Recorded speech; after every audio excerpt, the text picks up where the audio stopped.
Hello students, good morning.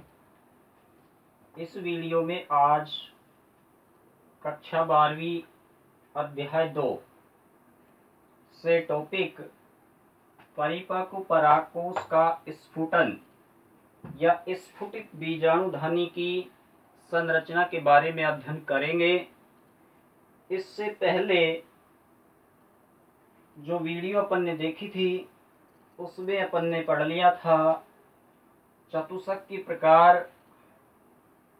और परागभित्ति बीजाणुधनी के बारे में। आज चर्चा का जो विषय है वो है परिपक्व परागकोश का स्फुटन। तो देखिए, जब परागकोश परिपक्व हो जाता है या बीजाणुधनी परिपक्व हो जाती है तो उसके पश्चात उससे किस प्रकार से स्फुटन होता है, वो अर्थात वो परागपुटी या बीजाणुधनी टूटती है और टूटने के पश्चात उससे परागकण किस तरीके से बाहर आते हैं। तो ये जो संरचना आपके सामने बोर्ड पे बनी हुई है ये परिपक्व बीजाणुधनी है, अर्थात ये जो संरचना है इसको लघु बीजाणुधनी बोलते हैं। एक ये है इस तरीके से। तो देखिए, हम पहले ही पढ़ चुके हैं कि एक बीजाणुधनी के अंदर जैसे ये जो गोल संरचना बीजाणु है तो ये एक इस तरीके के कक्ष में बंद होती है। ऐसे ही ये बीजाणु एक कक्ष में बंद होता है। इसी प्रकार ये बीजाणु भी इस तरीके से कक्ष में बंद होता है। ऐसे ये इसमें बंद होता है, ये इस तरीके से यानी कि अलग अलग बंद होते हैं। तो इस तरीके से देखिए, ये जिस संरचना से बंद है बीजाणु, इनके चारों तरफ ये भित्ति जो बनी हुई है इसको बोलते हैं बीजाणु पट्ट भित्ति। क्या कहेंगे? इस भित्ति को नाम देंगे बीजाणु पट्ट भित्ति। तो देखिए, सबसे पहले परागकण स्वतंत्र होंगे तो सबसे पहले इस संरचना से बाहर निकलना जरूरी है। इसलिए सबसे पहले ये जो ये बीजाणु पट्ट की जो भित्ति है ये वाली, ये कैलोज कार्बनिक पदार्थ की बनी होती है। कैलोज कार्बनिक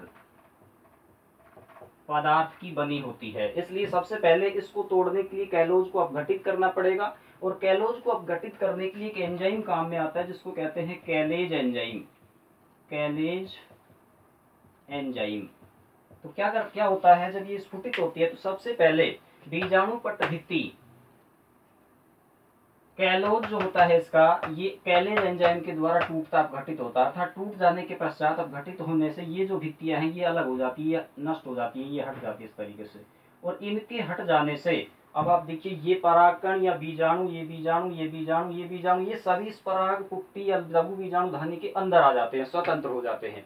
इसके पश्चात क्या होता है, हमने पढ़ा था पहले कि बीजाणुधनी जो होती है उसके अंदर संरचना में हमने पढ़ लिया था कि एक तो ओष्ठ कोशिका होती है, ओष्ठ कोशिका, एक होता है टेपिटम, और एक पढ़ा था स्टोमियम संरचना। स्टोमियम संरचना यानी कि पराग पुट्टी या बीजाणुधनी की जो संरचना होती है उसके अंदर स्टोमियम यानी कि जिन कोशिकाओं में जल की मात्रा कम हो जाती है उन कोशिकाओं को स्टोमियम कहा जाता है। अर्थात पहले जल की मात्रा कम होती है इन तीनों संरचनाओं के अंदर, ओष्ठ कोशिका में, टेपिटम में, स्टोमियम में, मध्य परत में।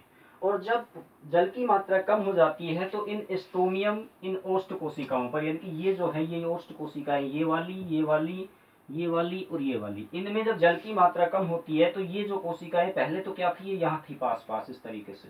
अब इसमें से जल कम होगा तो सिकुड़ने लगेगी और सिकुड़ कर ये तो इस दिशा में बढ़ने लग जाएगी और ये इस दिशा में बढ़ने लग जाएगी, दोनों दूर दूर होने लग जाएगी, अर्थात बीच में दूरी बन जाएगी।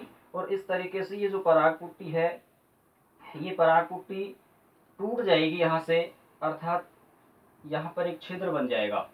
और इस छिद्र से ये जो बीजाणु परागकण पहले परागपुटी बीजाणुधनी के अंदर थे वो यहाँ से इस रास्ते से, इस छिद्र के रास्ते से बाहर आ जाते हैं और ये परागकण यहाँ पर आकर के और स्वतंत्र हो जाते हैं और परागण की क्रिया में भाग लेते हैं। तो इस तरीके से आपके समझ में आ गया होगा अच्छे से, और इसके आगे के जो टॉपिक्स है उसे आगे के वीडियो में देखेंगे। Okay, thanks students.